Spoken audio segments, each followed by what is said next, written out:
빌립보서 3장 7절에서 9절 말씀입니다. 할렐루야.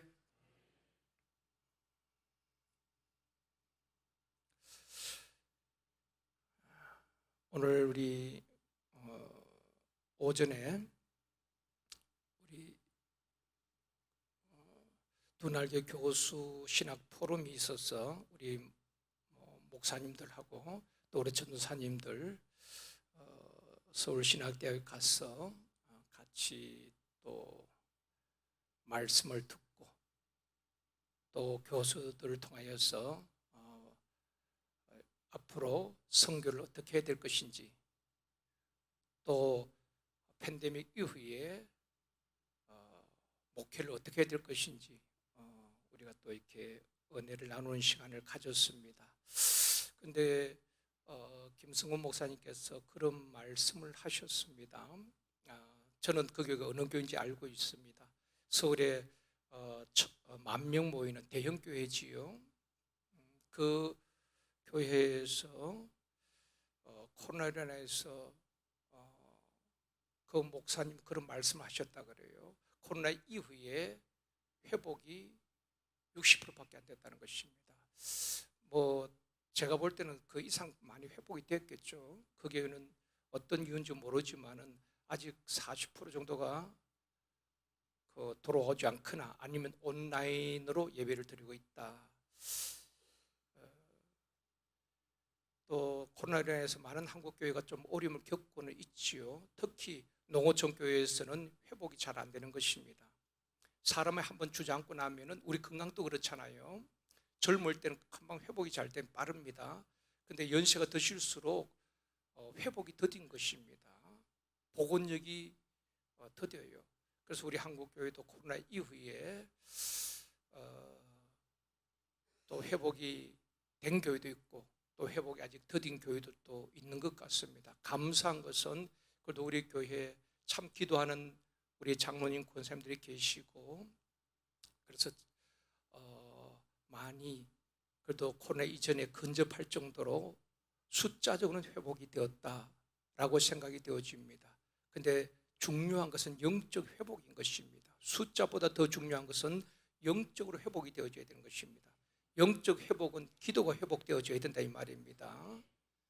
그래서 13여조에도 티 준다고 나오는 것이 아니고 또 이제 특찬할 때만 나오는 것이 아니라 여러분들이 기도 자리에 나와야 되는 것입니다. 기도가 회복되어져야 되는 것입니다. 저는 숫자 회복보다도 숫자가 몇 프로 회복되었느냐 그것보다도 더 중요시하는 것은 영적으로 회복이 되었느냐 하는 것입니다. 코로나와 상관없이 영적으로 회복을 위해서 우리가 고민하고 또 함께 기도의 자리에 나와야 되는 것입니다. 그럴 때도 여러분 그 장작도 하나를 이렇게 타면 금방 꺼져버리는 것입니다. 계속 장작을 이렇게 여러 장작이 모였을 때에 더 강력하게 타는 것 아니겠습니까? 그래서 여러분들 기도의 자리에 소중하게 여기시고 하나님은 반드시 우리의 기도에 응답하실 줄 믿습니다. 그래서 여러분 기도의 자리에 꼭 잘 나오시고 함께 우리 영적 회복을 위해서 기도하면서 또 우리 각자가 회복되어지기를 원합니다. 영성이 회복되어지고 신앙의 야성이 회복되어지고 첫사랑이 회복되어지고 열정이 회복되어지기를 주님의 이름으로 축원합니다. 옆에 분과 오늘도 함께해서 너무 감사합니다. 그렇게 한번 인사합시다.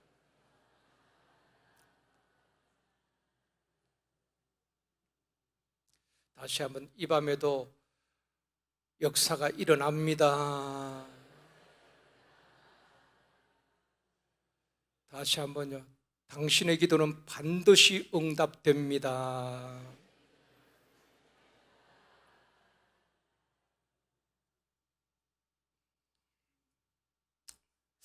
여러분 믿음의 사람과 또 불신앙의 사람의 차이가 뭘까요? 믿는 사람과 믿지 않는 사람의 차이, 교회 나오고 안 나오고 그 차이도 있겠지요. 성공한 사람과 실패한 사람의 차이가 무엇일까? 감사하는 사람과 원망하는 사람의 차이가 무엇일까? 긍정적인 사람과 부정적인 사람, 모든 성경 속에 다 나오고 있는 이야기들입니다. 긍정적인 사람과 부정적인 사람의 차이가 무엇일까? 또 행복한 사람과 불행한 사람의 차이가 무엇일까? 여러 가지로 설명되어 줄 수가 있습니다. 제가 말씀드리고 싶은 것은 어디에 집중하느냐, 그 차이라는 것입니다. 어디에 집중하느냐.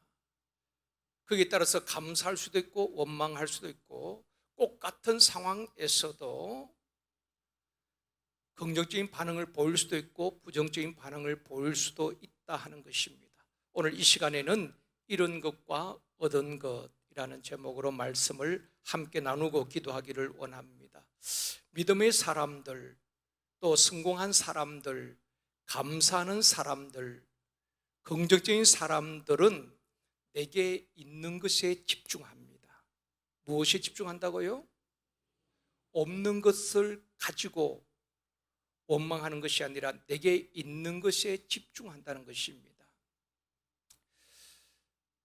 사도행전 3장에 보면 제9시 기도 시간에 베드로와 요한이 기도하러 성전에 올라가다가 나면서 안전병이 못 걷는 사람을 만나게 되지요. 이 사람은 베드로와 요한에게 동전 한 입을 구걸합니다.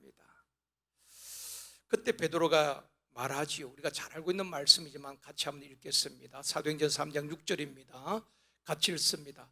베드로가 이르되 은과 금은 내게 없거니와 내게 있는 이것을 내게 주노니 나사렛 예수 그리스도의 이름으로 일어나 걸으라 하고, 은과 금은 내게 없는, 그가 요구하는 은과 금은 없지만은, 돈은 없지만은 그것에 집중한 것이 아니라 베드로는 고백합니다.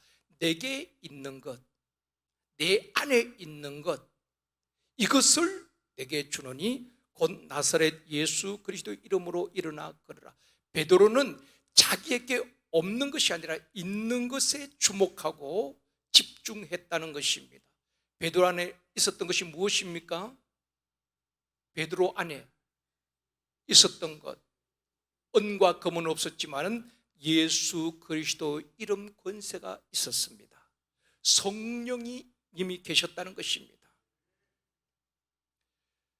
없는 것이 아니라 내 안에 있는 이것을 너에게 준다.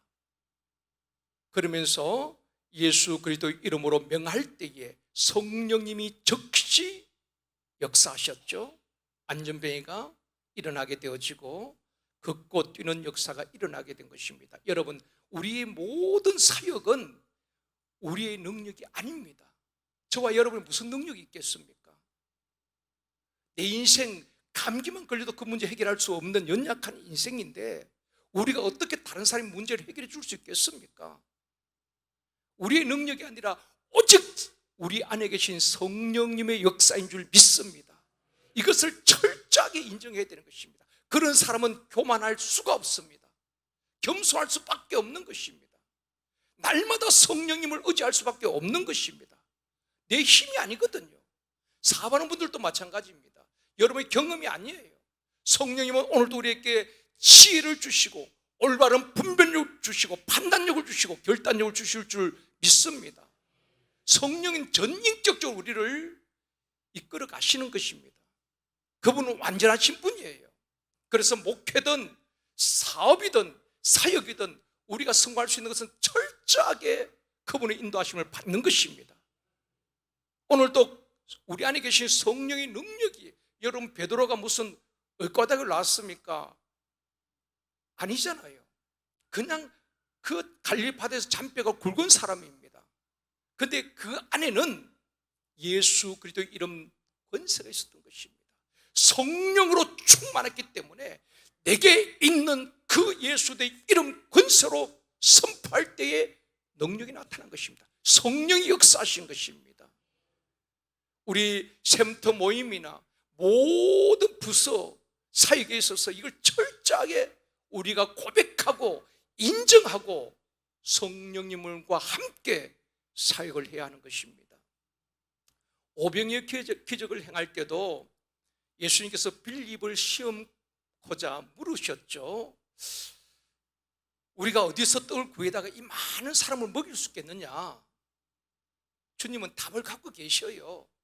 주님이 항상 질문을 하시죠.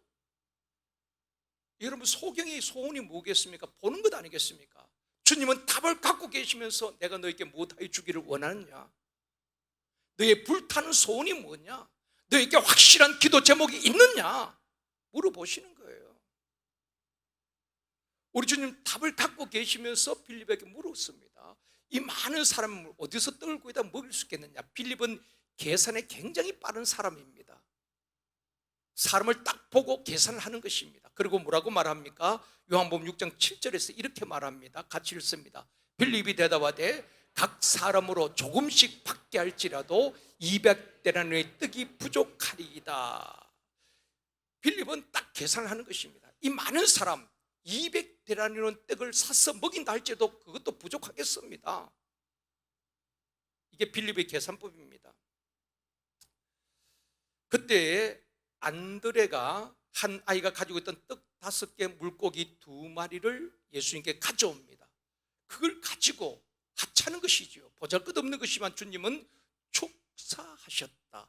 빌축자 감사할 사자거든요. 감사 기도하셨다는 것입니다.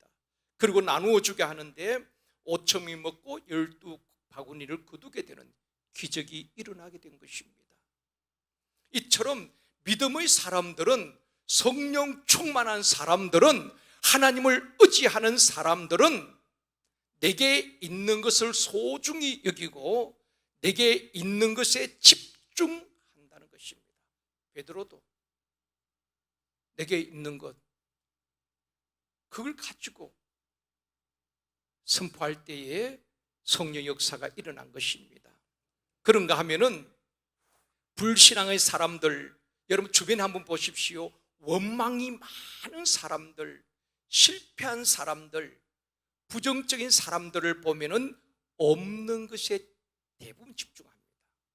믿음의 사람들은 항상, 다윗도 그렇게 고백하잖아요. 내게 부족함이 없으리로다. 그 앞에가 무엇입니까? 여호와께서 나의 목자가 되심으로. 여러분, 다윗의 인생을 보면은 진짜 부족함이 없어서 부족함이 없는 것 아닙니다. 얼마나 부족함이 많습니까? 그럼도 여호와가 나의 목자가 되시니 부족함이 없다고 믿음으로 고백하는 것입니다. 불신앙의 사람들을 보면은 없는 것에 집중을 하는 것입니다. 그러니까 늘 불행하지요. 만족함이 없는 것입니다. 여러분이 아무리 많이 가져도 여러분보다 더 많이 가진 사람들 보면은 상대적 빈곤을 느끼는 거예요. 그러니까 늘 부족하고 늘 불행해 보이는 것입니다. 그래서 바울은 말하잖아요. 내가 부유함에 처할 줄도 알고 가난에 처할 줄도 알고 일체의 비결을 배웠다. 민수기 20장 5절 보면은 같이 읽어볼까요? 먼저 너희가 어찌하여 우리를 애굽에서 나오게 하여 이 나쁜 곳으로 인도하였느냐? 이곳에는 파종할 곳이 없고 무화과도 없고 포도도 없고 석류도 없고 마실 물도 없도다. 이 말씀은 이스라엘 백성들이 모세를 향하여서 원망하며 쏟아낸 말입니다. 모세를 향해서 원망하며 쏟아낸 말이에요. 뭐라고 말합니까? 우리를 애굽에서 나오게 하여 이 나쁜 곳 광야로 인도했느냐? 이곳에는 파종할 것도 없고 무화과도 없고 포도도 없고 석류도 없고 마실 물도 없도다. 맞는 말이지요. 광야에 무슨 파종할 곳이 있겠습니까? 광야에 무화과가 어디 있겠습니까? 광야에 무슨 포도가 있고 석류가 있고 마실 물이 있겠습니까? 당연한 그 말을 한 것 같지만은 그들은 없는 것에 집중하는 겁니다. 그날에도 하나님께서 만나를 내려주셨어요. 주신 것에 집중하지 아니하고 없는 것, 그것을 나열하면서 뭐가 없었다 그랬죠? 첫 번째, 방금 읽었잖아요. 첫 번째, 아니 순서 틀죠. 괜찮아요. 아는 대로.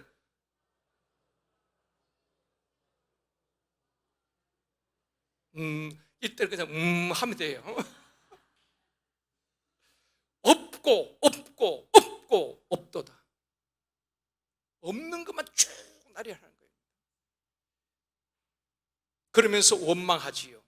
여러분, 원망하는 사람 특징이 이겁니다. 여러분 가정에서도 없는 것만 계속 나열을 하면 절대로 행복하지 못합니다. 내게 있는 것을 찾아낼 수 있어야 되는 것입니다. 그건 믿음의 실력이에요.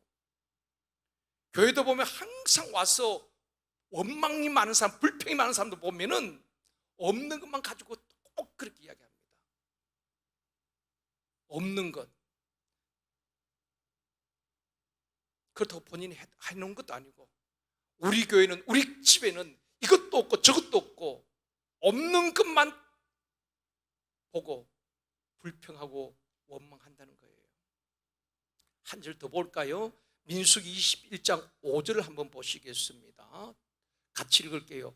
백성이 하나님과 모세를 향하여 원망하되 어찌하여 우리를 애굽에서 인도하여 너희 이 광야에서 죽게 하는가? 이곳에는 먹을 것도 없고 물도 없도다. 우리 마음이 이 합찮은 음식을 싫어하노라 하매. 그들은 계속 원망하는 겁니다. 이제는 애굽에서 인도하여서 이 광야에서 죽게 하느냐, 나쁜 곳에서 죽게 하느냐, 이곳에는 먹을 것도 없고 물도 없도다. 우리 마음이 이 합찮은 음식 만나가 싫다는 것입니다. 이스라엘 백성은 계속 없는 것 때문에 원망하는 겁니다. 여러분, 만나가 하찮은 음식입니까? 그날 또 만나 안 내려주면 그들은 굶어야 됩니다. 하나님께서 만나를 주시지 않으면 그들은 죽어야 돼요. 만나를 먹으면서도 이 하찮은 음식 싫다는 겁니다. 하나님 주신 은혜를 잊어버리니까, 배가 부르니까 그거 싫다는 거예요. 여러분, 원망이 뭡니까? 원망이란 것은 환경이 내가 기대했던 것처럼 되지 않을 때 일어나는 감정의 표현을 원망이라고 말합니다. 내가 어떤 것을 기대했는데 그대로 되지 않을 때에 감정적으로 일어나는 표현이 바로 원망인 것입니다. 그것을 다스릴 수 있어야 되는데, 절제할 수 있어야 되는데 그게 안 되는 것입니다. 이스라엘 백성들이 광야에서 제일 많이 범한 죄가 바로 원망의 범죄인 것입니다. 그래서 사도 바울은 이스라엘 백성들이 원망하다가 멸망하였다는 역사적인 사실을 가지고 우리에게 경고를 하고 있습니다. 고린도전서 10장 10절입니다. 같이 읽겠습니다. 그들 가운데 어떤 사람들이 원망하다가 멸망시키는 자에게 멸망하였나니 너희는 그들같이 원망하지 말라. 그들의 조상, 그들이 광야에서 원망하다가 멸망하였나니 그들같이 원망하지 말라. 고린도 교회 주신 메시지인 것입니다. 그들같이 원망하지 말아라. 그들은 원망하다가 멸망했다. 그들같이 원망하지 말아라. 옆에 분과 한번 인사합시다. 원망하지 맙시다.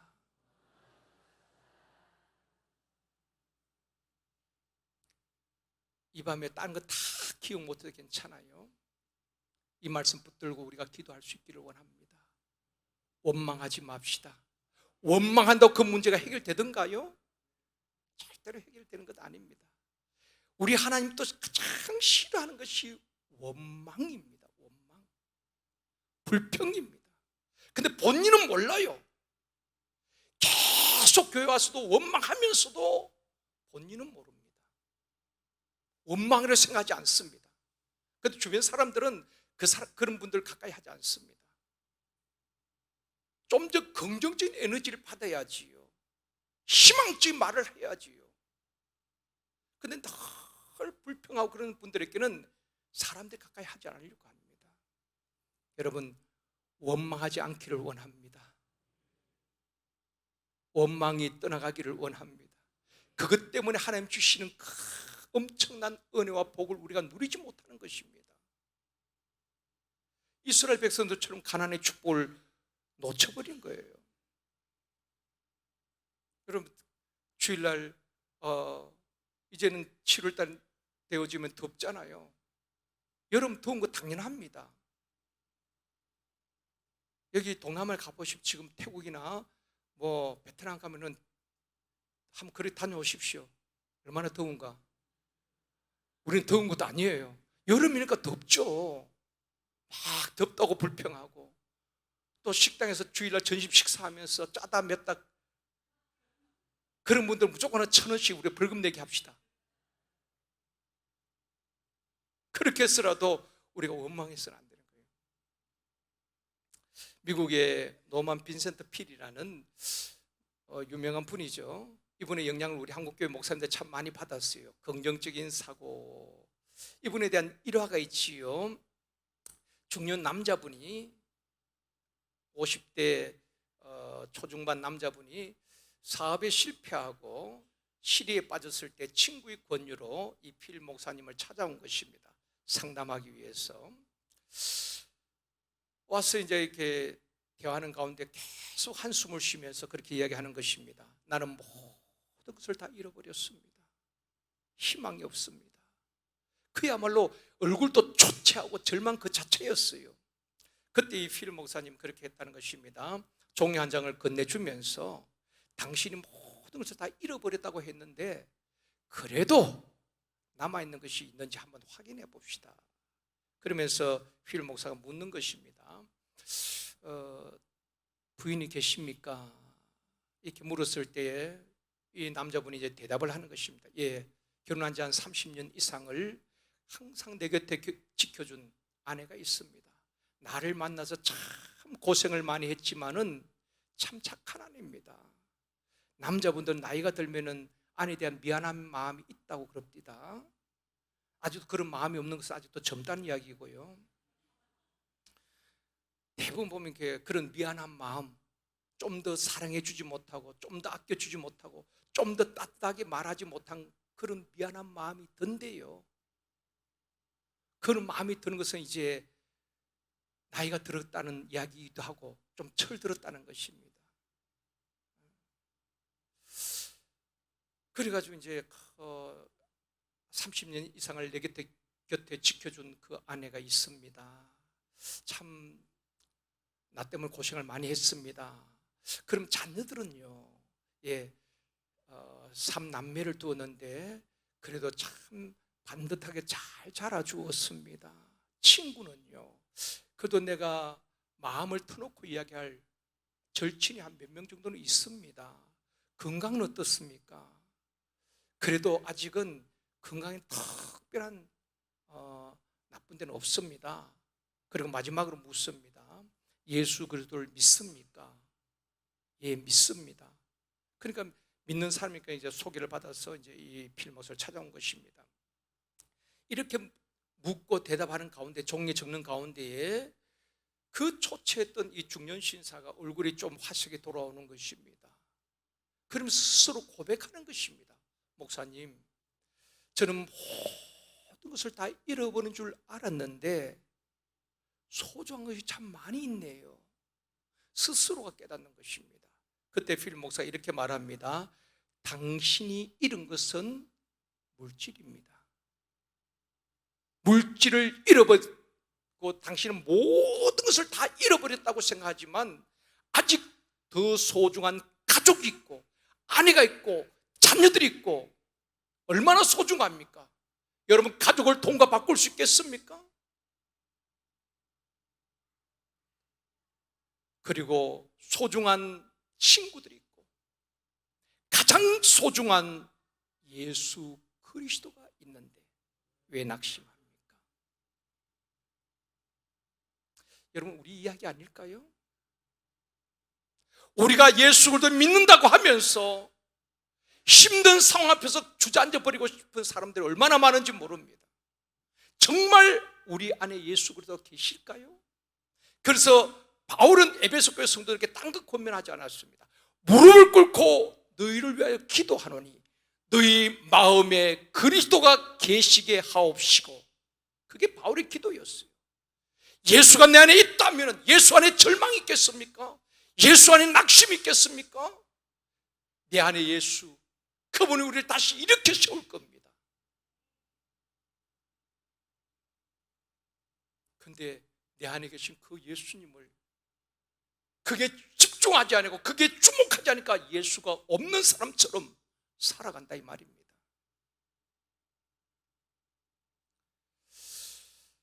오늘 전반기 마지막 날입니다. 6월 30일이죠. 내일부터는 7월 1일 또 후반기가 시작되는 날입니다.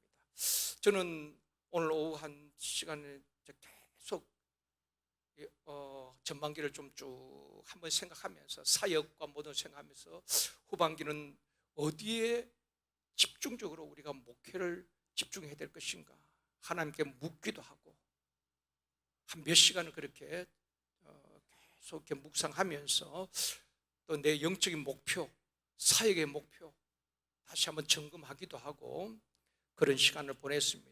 내일부터 후반기 시작되는데 오늘 보면 8절 한번 같이 읽어보겠습니다. 같이 읽습니다. 시작. 또한 모든 것을 해로 여김은 내 주 그리스도 예수를 아는 지식이 가장 고상하기 때문이라. 내가 그를 위하여 모든 것을 잃어버리고 배설물로 여김은 그리스도를 얻고. 바울은 이전에 귀하게 여겼던 학문, 가문, 세상 지식, 여러분 바울이 탁월한 사람이지요. 그 모든 것을 배설물같이 여기고 무엇을 얻었습니까? 그리스도를 얻었고. 바울은 아주 똑똑한 사람이지요. 근데 사람의 가장 귀한 것을 얻기 위해서는 하찮은 모든 것을 포기해야 하는 것입니다. 다 가질 수가 있는 것 아닙니다. 우리가 예수 그리스도를 쫓아 좁은 길을 가면서 세상 쾌락을 다 누릴 수 있는 것이 아니란 말입니다. 다 가질 수 있는 것은 아닙니다. 우선순위가 있지요. 또 무엇을 얻기 위해서 우리가 포기해야 될 것이 있는 것입니다. 바울은 예수 그리스도, 그분이 가장 소중하기 때문에 기꺼이 다른 것을 배설물같이 여기고 버렸다, 그렇게 고백을 하고 있는 것입니다. 사랑하는 성도 여러분, 여러분은 예수님 때문에 포기해본 것이 있습니까? 오히려 우리는 없는 것, 잃어버린 것 때문에 하나님을 원망하기도 하고 불평할 때도 있지 않습니까? 오늘 마지막 날에 받은 복을 세어보고 내게 있는 것에 감사할 수 있기를 원합니다. 사람이 천하를 얻고도 생명을 잃으면 뭐가 유익하겠느냐? 오늘도 우리에게 생명이 있기에 오늘 이 자리에 나온 것 얼마나 감사합니까? 없는 것 때문에, 잃어버린 것 때문에 애달파는 것이 아니라 내게 있는 것, 그것을 집중하고 그것에 감사할 수 있기를 원합니다. 베드로처럼 은과 금은 없을지라도 내 안에 예수 그리스도의 이름 권세가 있고 내 안에 주의 영으로 성령으로 충만하다면 오늘도 우리를 통해서 기적은 일어나게 될 것입니다. 여러분의 말에 권세가 나타날 것입니다. 그보다 더 소중한 것이 어디 있습니까? 이번 주 맥주 감사주일입니다. 지금까지 지내온 것, 또 전반기 동안 받은 은혜 감사하며 감사로 후반기 문을 열고 감사하는 자에게 베푸시는 하나님의 은혜와 기적을 체험하는 후반기가 되어지기를 주님의 이름으로 축원합니다.